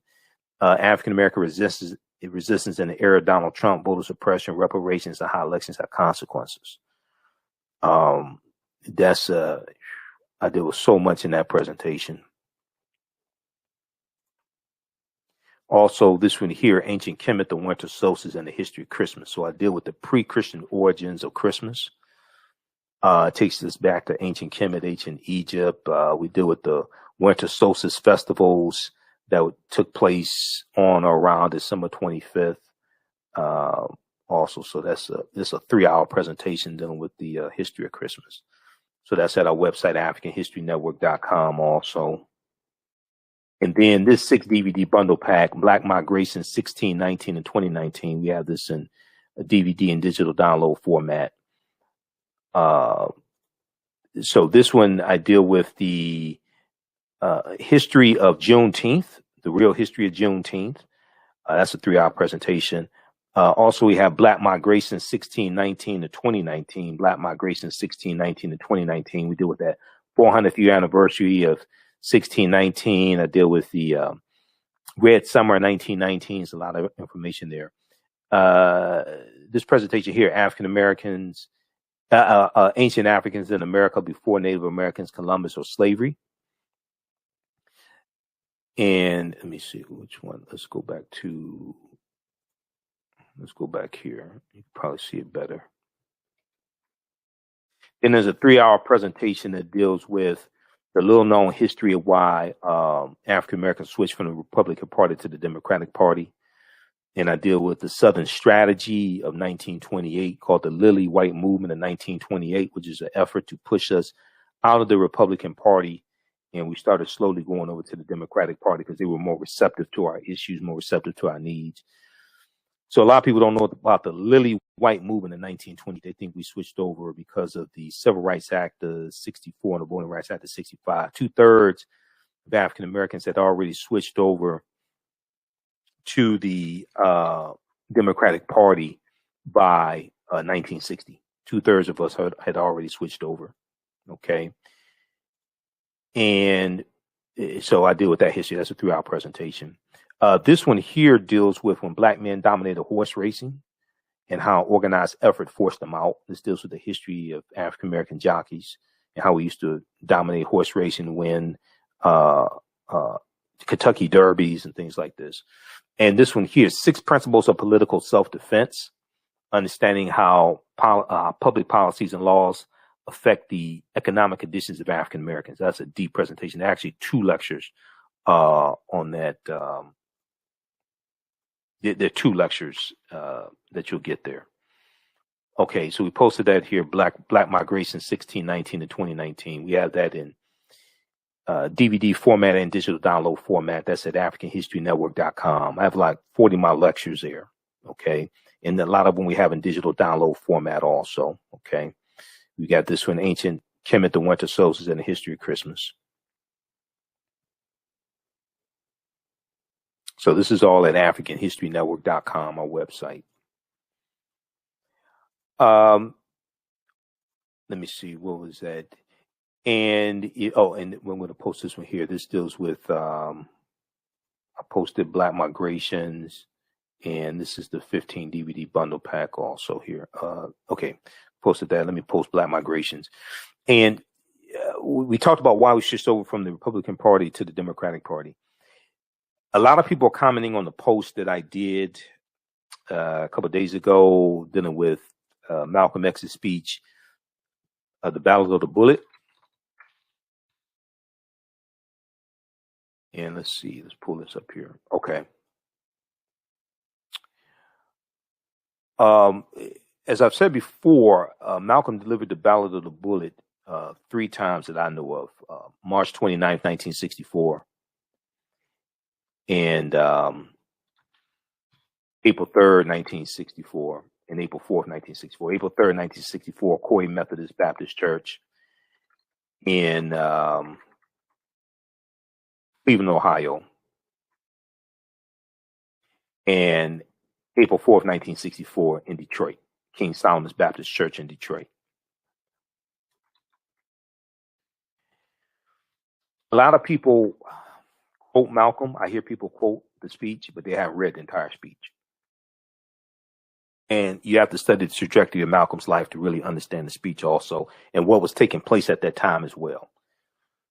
Read all 3 versions of it. But the first one, March 29th, 1964, in Washington Heights, New York, that may be one of the most important ones right there.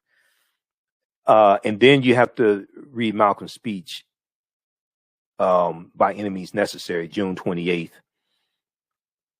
1964. And that's after he comes back from Mecca. The Ballot of the Bullet was before he went to Mecca.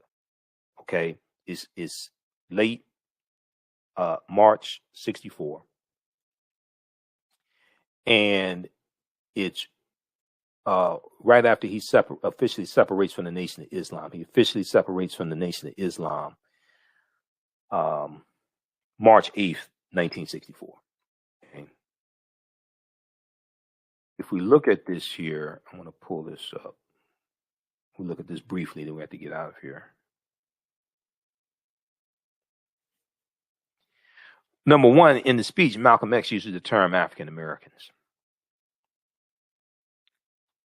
So, for some reason, people think that Reverend Jesse Jackson invented the term African American, which he did not.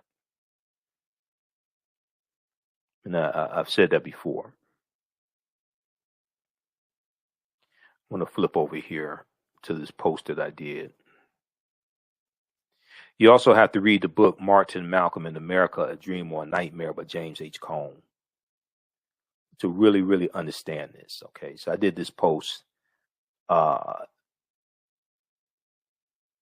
It's actually early Monday morning, 12:30 a.m. Monday morning, May 31st. And some of you all saw this post that I did. Let me see. It's got 427 likes so far.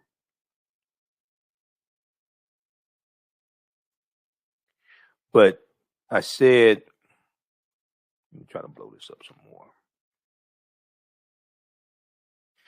Malcolm X, the Ballot of the Bullet, March 29, 1964. Notice Malcolm X used the term African American in this speech. Malcolm is an excerpt from the speech. This is toward the end of it. We want to make them pass the strongest civil rights bill they ever passed, because we know that even after they pass it, they can't enforce it. Now this is before the civil rights bill passed. Okay, this is before June. This is before the civil rights workers, the 3 civil rights workers, Goodman, Schwerner, and Cheney, were killed. Even though in the TV show, Godfather of Harlem, they show all this stuff taking place at the same time, it didn't. Malcolm delivered the Ballot of the Bullet first 3 months before Goodman, Schwerner, and Cheney were killed. Okay, he delivered it first March 29th, 1964. Goodman, Schwerner, and Cheney were killed June 21st, 1964. He delivered this speech 3 months before they were killed. And June 21st, 1964 is a week before Malcolm delivers his speech By Any Means Necessary, announcing the formation of the Organization of Afro-American Unity. And he uses that phrase, by any means necessary, in that speech. That's June 28th, 1964, where he lays out the 5 platforms of the Organization of Afro-American Unity. Okay, so I like Godfather of Harlem, but they're playing with the timelines. They're playing with too much of this too much. Also, when Malcolm delivers the Ballot of the Bullet, it's before he goes to Mecca. He's clean shaven. Okay, like he is in this picture here. He's clean shaven. They show him doing the Ballot of the Bullet with a goatee. He starts wearing the facial hair after he goes to Mecca. He leaves from Mecca late April 64. So this little things, if you're a historian, you can see little inaccuracies, historical inaccuracies in what they're doing, and they're conflating timelines together. But anyway, hopefully it'll cause people to start doing like historical research. Yeah, too much creative license. So in the speech, Malcolm says, we want to make them pass the strongest civil rights bill they ever passed, because we know that even after they pass it, they can't enforce it. Now, here Malcolm's talking about registering people to vote and organize. If anybody tells you Malcolm was against voting, they're a damn lie. They haven't studied Malcolm. Malcolm was not against voting. He's talking about voting strategically and pushing your issues and getting something tangible for your vote. Malcolm was not against voting. Okay, and this is Malcolm after he leaves the nation, when he can freely speak for himself. In order to do this, Malcolm goes on to say, in order to do this, we're starting a voters registration drive. We have to get everybody in Harlem registered, not as a Democrat or Republicans, but registered as independents. We're going to organize a core of brothers and sisters who after this city is mapped out. We're going to organize a core of brothers and sisters who, after this city is mapped out, they won't leave one apartment house door not knocked on. There won't be a door in Harlem that will not have been knocked on to see that whatever black face lives behind that door is registered to vote by a certain time this year. And actually, we can go over to, I have the text of the speech pulled up. We can flip over to that. Well, let me see. Hold on. Let me see what I have here. I think I signed this. Okay. Malcolm S. Ballot of the Bullets. Okay. But we can flip over to the text of the speech.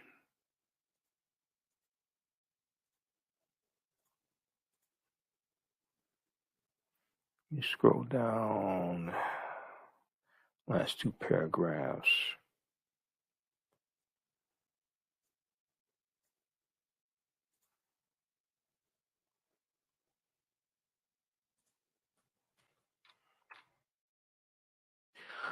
Okay, we have to get everybody in Harlem registered, not as a Democrat or Republicans, but registered as independents. We're going to organize a core of brothers and sisters who, after this city is mapped out, they won't leave one apartment house. They won't leave one apartment house door not knocked on.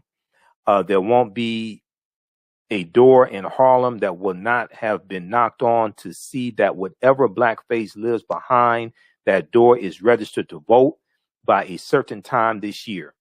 Nobody will have an excuse not to be registered. We'll ask him to let us see your card. If you don't have the sense of responsibility to get registered, we'll move you out of town. It's going to be the ballot or the bullet. This is March 29th, 1964. Okay, you can read the text of the speech here. This is at VLIB.us.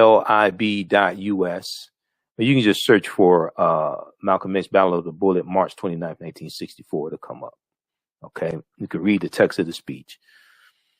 Also on YouTube, they have 5 minutes of the speech from March 29th, 1964. At the beginning of the speech, Malcolm used the term African Americans. This is what I'm trying to explain. I don't know where people got this, that Jesse Jackson created the term African American or invented the term African American.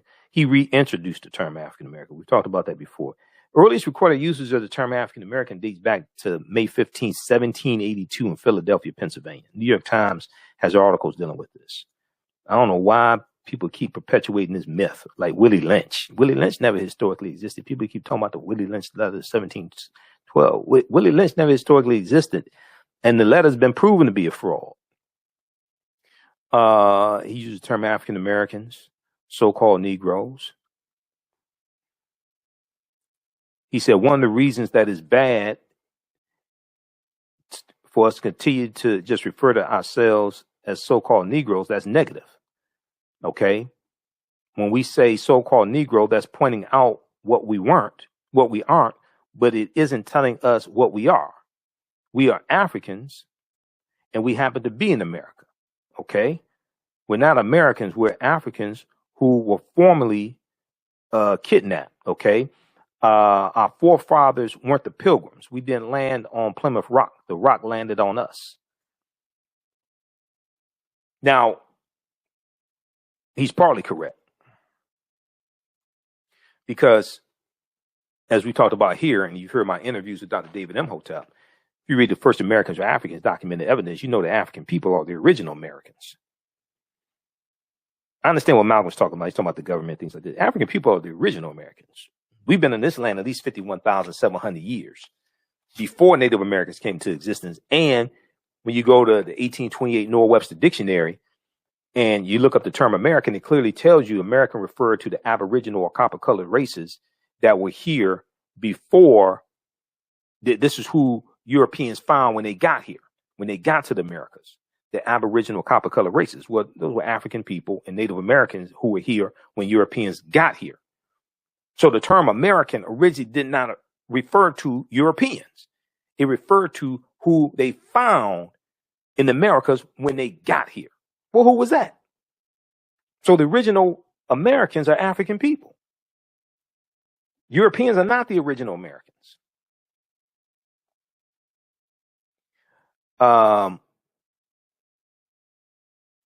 Let's go to this here. Let me pull this up from YouTube.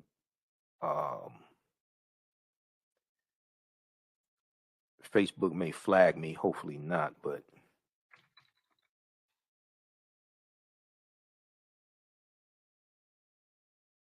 here is, let me pull up. I want to pull up the Ballot of the Bullet.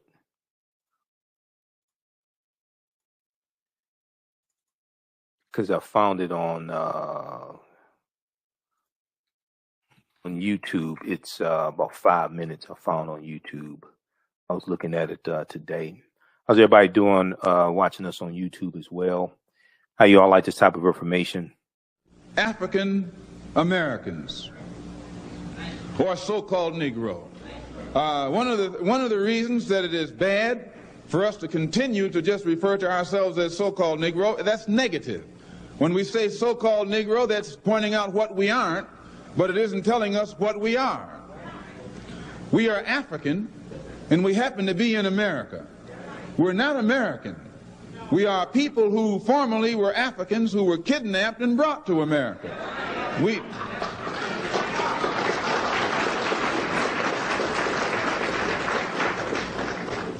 Our forefathers weren't the Pilgrims. We didn't land on Plymouth Rock. The rock was landed on us.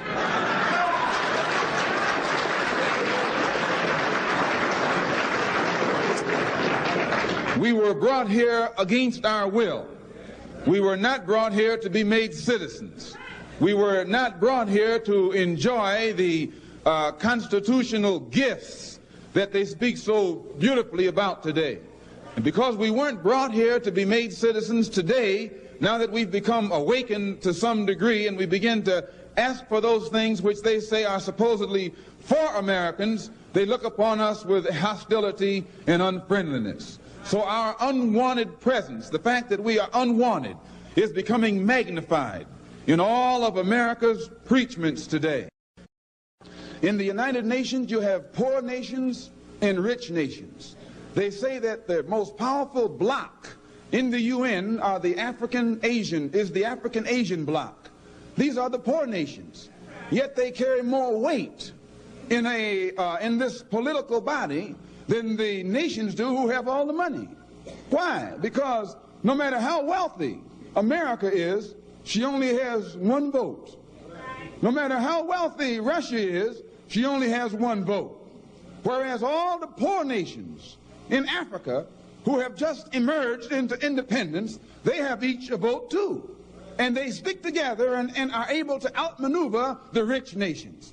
This is by having independence and the right to vote in the political world body, it has enabled the dark nations to band together and use the strength of their ballot to force the wealthy nations, which are the white nations, into giving more independence to other nations who are still under their jurisdiction. You and I have to look at this and understand this, that the ballot is as powerful as the bullet.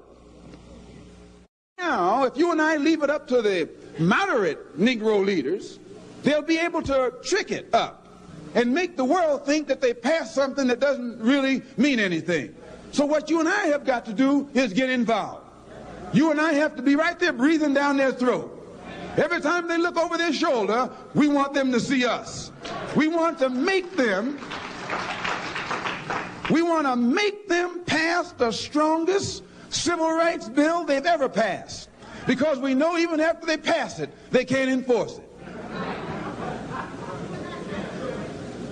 In order to do this, we're starting a voters registration drive. We have to get everybody in Harlem registered. Not as Democrats or Republicans, but registered as independents. We're going to organize a corps of brothers and sisters who, after the city is mapped out, they won't leave one apartment house door not knocked on. There won't be a door in Harlem that will not have been knocked on, to see that whatever black face lives behind that door is registered to vote by a certain time this year. Nobody will have an excuse not to be registered. We'll ask him, let us see your card. If you don't have the sense of responsibility to get registered, we'll move you out of town.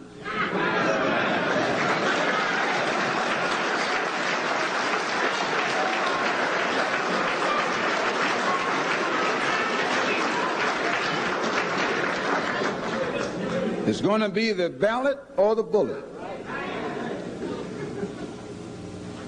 After we get our people registered, we can then organize that voting strength and channel it in the direction that will get immediate results for the benefit of our people. We can sweep our enemies right out of office, but we will not be able to do it sitting around talking about select and elect your own candidates. All right. So that's an excerpt of the Battle of the Bullet. There's a partial transcript there that I was showing you. Malcolm was talking about people have to study Malcolm. You can't just study Malcolm in the Nation of Islam. You can't just look at excerpts of speeches. You have to really read Malcolm's speeches. You got to read this book here by James H. Cone, Martin Malcolm in America, A Dream or a Nightmare. And James H. Cone shows how, and James H. Cone is known as the father of black liberation theology. He shows how toward the end of Dr. King's life and Malcolm X's life, their ideologies are converging. You study Malcolm, you study Dr. King, 66, 67, and 68. Okay. And Dr. King was always a revolutionary. Dr. King used to own guns until they got arrested and convinced him to get rid of his guns. Dr. King tried to get a concealed pistol license in 1956 in Montgomery, Alabama. All right. People don't read. Okay. This is why you got to read, this nonviolent stuff to get you killed, how guns made the civil rights movement possible, by Professor Charles E. Cobb Jr. Hold on, I just had that book. You got to read Dr. King's books. Dr. King wrote 5 books. I'm listening to what people are saying about Dr. King. I can tell they never read any of his books, probably never read any of his papers, any of the King's papers, anything like that. Where do we go from here? Chaos or Community? He wrote this in 1967. This is his last book. Okay. Where do we go from here? Chaos or Community? Then this one here from, where's that Malcolm X speech? Hold on. I had books arranged for the class on Saturday. This is, this nonviolent stuff that gets you killed, how guns made the civil rights movement possible. This is by Professor Charles E. Cobb Jr., which deals with how civil rights leaders own guns and how it was Negroes with guns protecting civil rights workers and protecting civil rights workers protesting and things like this. Okay, if it had not been for Negroes with guns, there would not have been a civil rights movement. They talk about Reverend Fred Shuttlesworth owning guns. They deal with Fannie Lou Hamer, Rosa Parks' husband, Raymond Parks, owned guns. All different types of things like this. Is a whole history dealing with how guns made the civil rights movement possible. It was ostensibly nonviolent on the surface, but it was Negroes with guns that made the civil rights movement possible. It was Negroes with guns that made the civil rights movement possible. Then this one right here, Malcolm X Speaks, edited with prefatory notes by George Brightman. This one right here. This has a lot of speeches from Malcolm. Majority of them are after he leaves the Nation of Islam. Now, the version of the Ballot of the Bullet they have here is from April 3rd, 1964 at Corey Methodist Church in Cleveland, Ohio. But that's good. That's good as well. He uses the term African American in April 3rd, 64 as well. Now, this is before he goes to Mecca also. So you have to study the trajectory of Malcolm's life. Okay, it's the same thing with Dr. King. People try to hold Malcolm in suspended animation like Captain America. Same thing they do with Dr. King. They try to hold Dr. King's suspended animation August 28th, 1963, the March on Washington.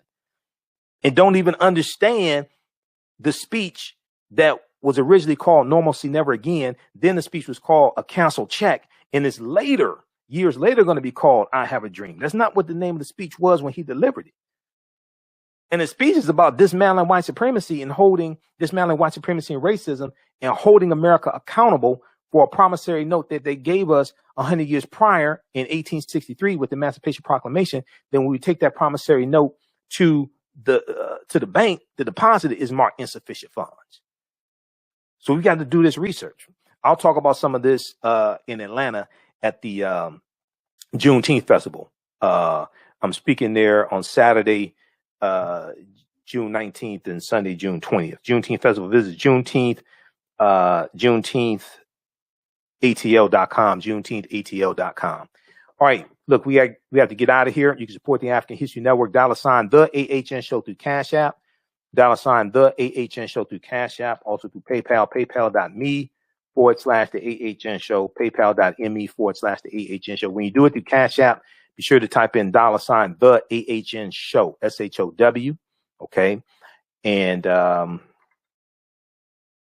be sure to type in $, the AHN Show, SHOW. Be sure to type in all the characters and it'll say Michael and it'll show my picture there. Okay. Because like I said before, somebody set up a fake African History Network Cash App account that's similar to mine. I've already reported them. I'm waiting on Cash App to follow up and shut them down. And then also through PayPal, paypal.me/the AHN Show, paypal.me/the AHN Show. And be sure to register for the online course that I teach on Saturdays, 12 noon to 2 p.m. Eastern Standard Time. Ancient Kemet, the Moors, and the Ma'afa, Understanding the Transatlantic Slave Trade, what they didn't teach you in school. We have that at our website, AfricanHistoryNetwork.com. Okay, so we appreciate the support.